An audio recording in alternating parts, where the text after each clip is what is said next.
بدقسمتی کے ساتھ زمانہ جاہلیت کی بہت ساری باتیں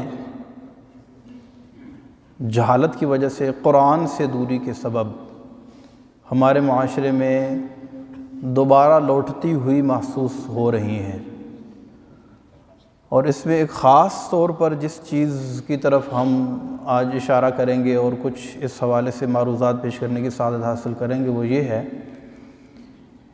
کہ زمانہ جاہلیت میں بڑا قابل ذکر ایک مذموم ترین فعل جو ہم سب جانتے ہیں اور جس کی تفصیل بھی ہمیں ملتی ہے، وہ یہ تھی کہ وہ بیٹیوں کو زندہ درگور کر دیتے تھے، بیٹیوں کو قتل کرتے تھے، بیٹی کو باعث عار سمجھتے تھے، باعث شرمندگی تصور کرتے تھے۔ بیٹا پیدا ہوتا خوش ہوتے، بیٹی پیدا ہو جاتی پریشان ہو جاتے، بیٹے پر ایک دوسرے کو مبارکباد دیتے، بیٹی پیدا ہوتی تو ایک دوسرے سے گویا کہ تعزیت کرتے۔ اور اسی کی طرف اشارہ فرماتے ہوئے اللہ تبارک و تعالیٰ نے قرآن میں ارشاد فرمایا وَإِذَا بُشِّرَ أَحَدُهُم بِالْأُنثىٰ ظَلَّ وَجْهُهُ مُسْوَدًّا وَهُوَ كَظِيمٌ، کہ جب اسے بیٹی کی خوشخبری دی جاتی ہے تو اس کا چہرہ سیاہ پڑ جاتا ہے، غم کی وجہ سے، دکھ کی وجہ سے، اور وہ غصے سے بھرا ہوا رہتا ہے۔ يَتَوَارَىٰ مِنَ الْقَوْمِ مِنْ سُوءِ مَا بُشِّرَ بِهِ، اور اس خوشخبری کی وجہ سے جو حقیقت میں خوشخبری ہے وہ اپنی قوم سے چھپتا پھرتا ہے۔ أَيُمْسِكُهُ عَلَىٰ هُونٍ أَمْ يَدُسُّهُ فِي التُّرَابِ، اور وہ اس کشمکش میں رہتا ہے کہ میں ساری زندگی کی ذلت برداشت کرتے ہوئے اس بیٹی کو زندہ رکھوں، یا ساری زندگی کے دکھ تکلیف اور ساری زندگی کی رسوائی سے بچنے کے لیے میں اسے مٹی میں دفن کر دوں، زندہ درگور یعنی زندہ دفن کر دوں۔ یہ عربوں کے اندر اور باقی دیگر جو سویلائزیشنز تھیں ان کے اندر بھی لڑکی کو، عورت کو یہ بالکل ہی ایک گویا کہ انسانیت کے درجے سے کم تر سمجھا جاتا تھا، اور ان کا حال یہ ہوتا تھا کہ بیٹی کو زندہ درگور یعنی زندہ دفن کر دیتے تھے۔ یعنی ایک تو ہوتا تھا مار کر، یعنی آپ اندازہ کریں کہ تصور کر کے ہی دل کانپ جاتا ہے کہ وہ اپنے جگر کا ٹکڑا کیسے زمین میں دفن کرتے تھے اور اس کے اوپر مٹی ڈال کر اسے برابر کر دیتے تھے۔ یعنی گویا کہ انسان انسانیت کے درجے سے بھی گر چکا تھا، یہ حال تھا۔ اس دور کے اندر بھی بعض ایسے لوگ تھے کہ جن کے دل میں اللہ تبارک و تعالیٰ نے رحم داخل فرمایا تھا، اور وہ ان بچیوں پر رحم کرتے تھے۔ اور خاص طور پر جب میرے آقا نبی حضرت محمد مصطفیٰ صلی اللہ تعالیٰ علیہ وسلم دنیا میں تشریف لائے تو آپ نے یکسر اس کام کی بالکل مخالفت کرتے ہوئے آپ نے یہ جو بنیادی جو ہمارے جو ہیومن رائٹس یا انسانی حقوق کا انتہائی بنیادی درس، اور جس میں یہ چیز بڑی ٹاپ آف دی لسٹ ہے کہ آپ صلی اللہ علیہ وسلم نے بچیوں کو اور عورتوں کو ایک خاص مقام اور مرتبہ عطا فرمایا۔ بلکہ اس دور کے اندر میرے آقا صلی اللہ علیہ وسلم نے، جب کہ معاشرے کے اندر یہ چیز عام تھی، ابھی بھی آپ مکے میں جا کر دیکھیں وہ خاص ایک جگہ ہے، ہم نے بھی اس جگہ کو دیکھا ہے جہاں پر بچیوں کو زندہ درگور کیا جاتا تھا۔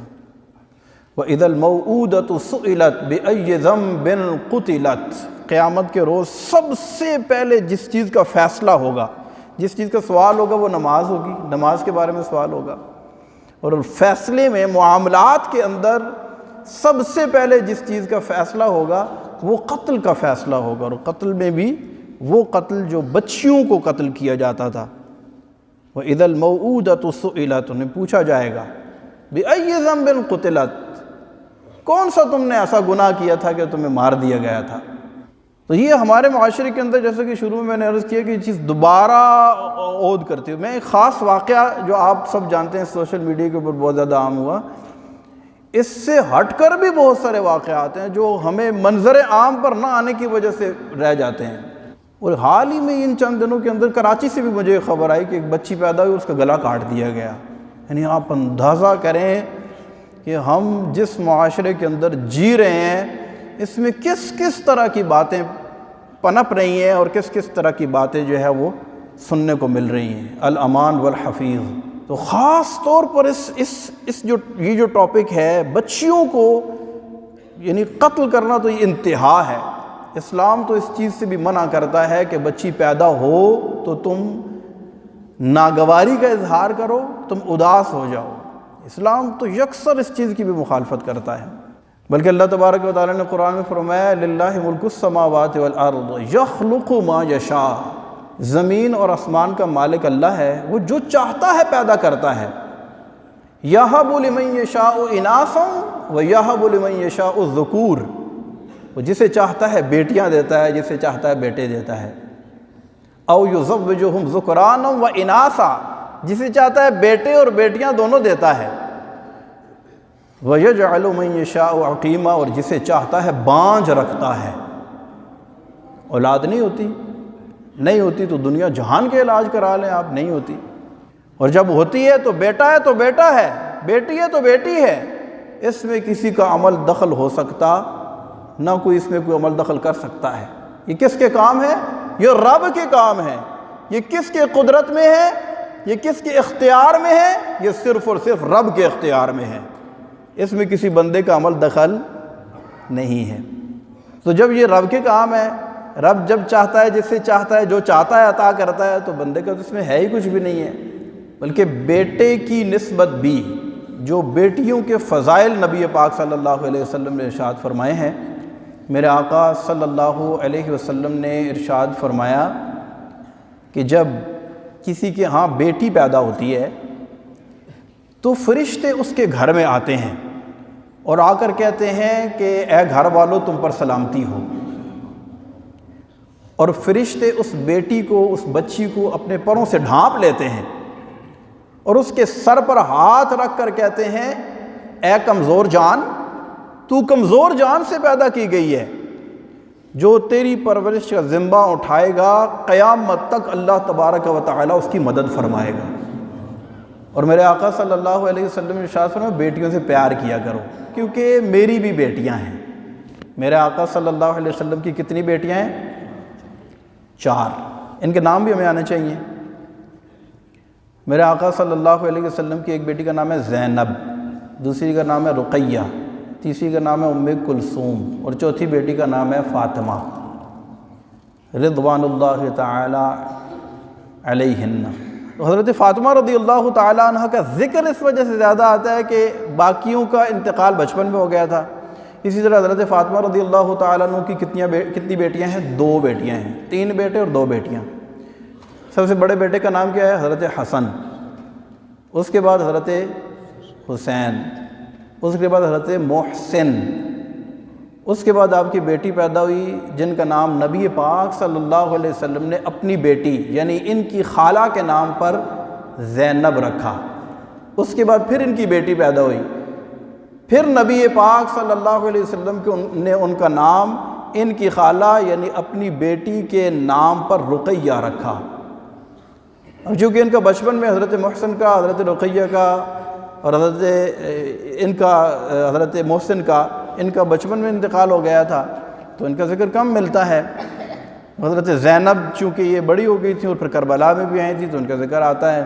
تو بیٹیاں انہیں کیا کہتے ہیں؟ یہ اللہ کی رحمت ہوتی ہے، اور نبی پاک صلی اللہ علیہ وسلم نے ارشاد فرمایا ان سے پیار کیا کرو کیونکہ میری بھی بیٹیاں ہیں، اور پھر ارشاد فرمایا کہ یہ تو محبت کرنے والی ہیں اور یہ تو مہربان ہوتی ہیں۔ میرے آقا صلی اللہ علیہ وسلم بیٹیوں سے کیسی محبت کرتے ہیں؟ حضرت خدیجہ الکبریٰ رضی اللہ تعالی عنہا ارشاد فرماتی ہیں کہ جب رسول اللہ صلی اللہ علیہ وسلم گھر میں تشریف لاتے آپ دروازے میں کھڑے ہو جاتے اور حضرت فاطمہ رضی اللہ تعالی عنہا کو آواز دیتے آپ کی عمر چھوٹی ہوتی، اب یہ بھاگ کر ان کے پاس آتی تو نبی پاک صلی اللہ علیہ وسلم کی انگلی کو یہ پکڑ لیتی اور انگلی پکڑ کر گھر میں اندر آتی، اور دیر تک رسول اللہ صلی اللہ علیہ وسلم اپنی شہزادی سے باتیں کرتے رہتے۔ اور آپ کو پتہ ہے کہ بچے سوالات کرتے ہیں بہت زیادہ، تو یہ جو بھی سوال کرتی نبی پاک صلی اللہ علیہ وسلم ان کے سوال کا مکمل انہیں جواب ارشاد فرماتے۔ ہم تو کئی دفعہ بچوں کو ڈانٹ دیتے ہیں نا، یہ سنت نہیں ہے، بلکہ نبی پاک صلی اللہ علیہ وسلم بچوں پر بڑی شفقت کرتے اور خاص طور پر بیٹیوں سے بڑی محبت فرماتے، اور یہ جو بھی سوال کرتی ان کا جواب۔ ایک مرتبہ حضرت فاطمہ الزہرا رضی اللہ تعالی عنہا طیبہ طاہرہ عابدہ زاہدہ، انہوں نے سوال کیا بچپن میں، یا رسول اللہ میں اللہ کو دیکھ سکتی ہوں؟ تو رسول اللہ صلی اللہ علیہ وسلم نے یہ نہیں کہا کہ ابھی تم بہت چھوٹی ہو تمہیں سمجھ میں نہیں آئے گی، ارشاد فرمایا کہ اے فاطمہ جب تو جنت میں جائے گی اور ساری جنتی عورتوں کی سردار بن کر جنت میں جائے گی، جب جنت کی نعمتیں تیرے قدموں پر نچھاور کی جائیں گی، اس وقت اللہ تبارک و تعالی بنفس نفیس تجھے اپنا دیدار کروائے گا۔ یہ بچی ہیں لیکن ان کو بھی کس انداز سے جواب دے رہے ہیں۔ تو میرے آقا صلی اللہ علیہ وسلم اپنی شہزادی سے بہت پیار کیا کرتے تھے۔ جب یہ بڑی ہو گئی، میرے آقا صلی اللہ علیہ وسلم جب ان کے گھر تشریف لے جاتے تو یہ کھڑی ہو جاتی، نبی پاک صلی اللہ علیہ وسلم کے ہاتھ مبارک کو پکڑتی اور اس کو بوسہ دیتی اور اپنی جگہ پر بٹھاتی۔ اور مزے کی بات یہ ہے کہ جب یہ یعنی حضرت فاطمہ رضی اللہ تعالی عنہا رسول اللہ صلی اللہ علیہ وسلم کی بارگاہ میں حاضر ہوتی تو نبی پاک صلی اللہ علیہ وسلم اپنی جگہ سے کھڑے ہو جاتے، ان کے ہاتھ کو پکڑتے، ان کے ہاتھ کو بوسہ دیتے اور اپنی جگہ پر بٹھاتے۔ یعنی بیٹی سے محبت کے انداز کو آپ ذرا غور کریں۔ ایسے چلیں اگر میں اور آپ اس عمل پر ہم غور کر لیں کہ ہم بیٹیوں سے ایسا پیار کرتے ہیں، جبکہ یہ سنت مبارکہ ہے۔ ہماری بیٹی کی اگر شادی بھی ہو گئی ہے اور بیٹی ہمارے پاس آئے، ہم کھڑے ہو کر اس کا استقبال کریں، اس کے ہاتھ کو بوسہ دیں اور اپنی جگہ پر بٹھائیں۔ یہ میرے آقا صلی اللہ علیہ وسلم کا طرز عمل تھا۔ اور رسول اللہ صلی اللہ علیہ وسلم نے ارشاد فرمایا کہ جس کی 3 بیٹیاں ہوں یا 3 بہنیں ہوں، وہ ان کی شریعت کے مطابق پرورش کرے، ان کو ادب سکھائے، یہاں تک کہ وہ بے نیاز ہو جائیں، یعنی ان کا نکاح ہو جائے۔ تو ارشاد فرمایا کہ ایسے شخص پر اللہ تبارک و تعالی جنت کو واجب کر دیتا ہے۔ جنت خالی یہ نہیں ہے کہ نماز پڑھنے سے آپ کو جنت ملتی ہے، روزہ رکھنے سے جنت ملتی ہے، قرآن پڑھنے سے جنت ملتی ہے، یہ سارے اعمال، حج کرنا، زکوٰۃ دینا، یہ سارے اعمال اپنی جگہ ہیں، لیکن ایک ایسے عمل کے سبب کہ جس کا تعلق بیٹی کے ساتھ محبت کرنے سے ہے، اس پر رسول اللہ صلی اللہ علیہ وسلم نے ارشاد فرمایا کہ جنہوں نے اپنی 3 بیٹیوں یا 3 بہنوں کی اس انداز سے پرورش کی کہ ان کا نکاح کر کے انہیں دے دیا، تو اللہ تبارک و تعالیٰ ایسے شخص پر بھی جنت کو واجب کر دیتا ہے۔ ایک شخص کھڑا ہو گیا، عرض کی یا رسول اللہ صلی اللہ علیہ وسلم، جس کی 2 بیٹیاں ہوں، 3 والوں کو تو آپ نے ارشاد فرما دیا جنت واجب ہو جاتی، جس کی 2 ہوں، ارشاد فرمایا جس کی 2 بیٹیاں ہوں اس کے لیے بھی یہ فضیلت ہے۔ راوی کہتے ہیں کہ دریائے رحمت اتنا جوش میں تھا کہ اگر کوئی کھڑا ہو کر یہ کہتا ہے کہ کسی کی 1 ہو تو رسول اللہ یہ ارشاد فرما دیتے کہ 1 والے پر بھی جنت واجب ہو جاتی ہے۔ بیٹیوں کی محبت، اچھا یہ وہ وقت ہے، یہاں پر میں آپ کی توجہ چاہوں گا، یہ وہ وقت ہے کہ جب بیٹیوں کو زندہ قتل کیا جاتا تھا۔ اس دور اور اس وقت کے اندر نبی پاک صلی اللہ علیہ وسلم نے ارشاد فرمایا یہ جنہیں تم قتل کر رہے ہو یہ تو نری جنت ہے تمہارے لیے، اپنی جنت کو اپنے ہاتھوں سے ذبح کر رہے ہو، اپنی جنت کو اپنے ہاتھوں سے قتل کر رہے ہو، یہ تو تمہارے لیے جنت ہے۔ ان سے محبت کرو، ان سے پیار کرو، ان کی اچھی تربیت کرو تو اللہ تبارک و تعالیٰ تمہیں جنت عطا فرما دے گا۔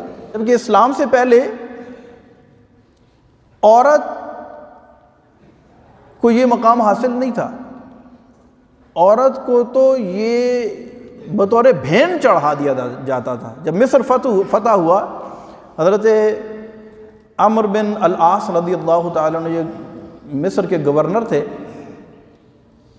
لوگ ان کے پاس آئے اور کہا کہ یہ دریائے نیل جو ہے یہ خشک ہو رہا ہے اور ہر سال یہ ایسے ہی کرتا ہے، اس کا پانی ختم ہو جاتا ہے۔ ہم نے اس کا یہ حل نکالا ہے کہ ایک خوبصورت نوجوان عورت کو بنا سنوار کر، اس کو زیورات پہنا کر ہم دریائے نیل میں ڈال دیتے ہیں، ہر سال ایک عورت کی قربانی کے بعد یہ دریا پھر رواں دواں ہو جاتا ہے۔ حضرت عمرو بن العاص رضی اللہ تعالی عنہ نے ارشاد فرمایا کہ ہمارے ہاں اسلام میں اس طرح کی کوئی گنجائش نہیں ہے، کوئی تصور نہیں ہے اس کا، منع کر دیا، سوکھتا ہے تو سوکھ جائے۔ خدا کا کرنا ایسے ہوا کہ دریا سوکھنا شروع ہو گیا اور بالکل اس کا پانی خشک ہو گیا، یہاں تک کہ لوگوں نے یہ ارادہ کیا کہ یہاں سے ہجرت کر جائیں، نقل مکانی کر جائیں۔ حضرت عمرو بن العاص رضی اللہ تعالیٰ عنہ نے امیر المومنین حضرت سیدنا عمر فاروق اعظم رضی اللہ تعالیٰ عنہ کو ایک خط لکھا اور خط میں ساری صورتحال واضح کی۔ حضرت سیدنا عمر فاروق اعظم رضی اللہ تعالیٰ عنہ نے جب یہ خط پڑھا اور ارشاد فرمایا کہ بالکل آپ نے ان لوگوں کو صحیح جواب دیا، ہمارے ہاں اسلام میں اس طرح کی کوئی روایت باقی نہیں رکھی جا سکتی جس میں ایک عورت کو بطور بھین چڑھایا جائے، ایک عورت کی قربانی دے کر پانی جاری کیا جائے۔ فرمایا کوئی گنجائش نہیں ہے، بالکل صحیح کیا ہے۔ اور ارشاد فرمایا کہ میرے اس جواب کے اندر ایک رکا موجود ہے، وہ جا کر دریائے نیل میں ڈال دینا۔ حضرت عمرو بن العاص رضی اللہ تعالیٰ عنہ کے پاس جب وہ خط پہنچا، آپ نے کھول کر دیکھا، رکا نکالا تو رکے کے اوپر لکھا تھا، اے دریائے نیل، اگر تو اپنی مرضی کرتا ہے تو تیری مرضی، لیکن اگر تو رب کے حکم سے چلتا ہے تو میں اس رب کی بارگاہ میں دعا کرتا ہوں کہ وہ تجھے جاری و ساری کر دے۔ حکم کے مطابق وہ رکا دریائے نیل میں ڈالا گیا۔ راوی کہتے ہیں کہ ایک رات میں 16 گز پانی دریا کے اوپر چڑھایا۔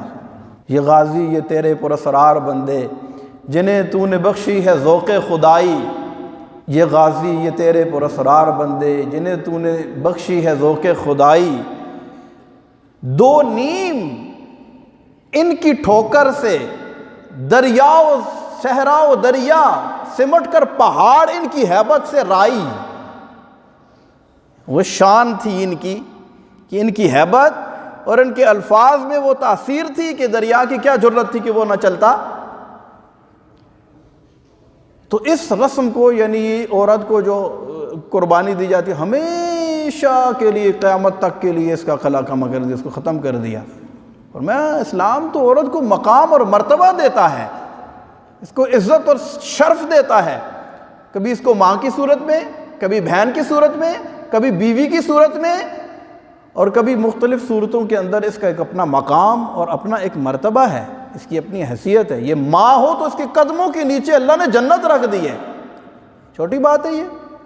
تو بیٹی پیدا ہو تو کیا کرنا چاہیے؟ خوش ہونا چاہیے۔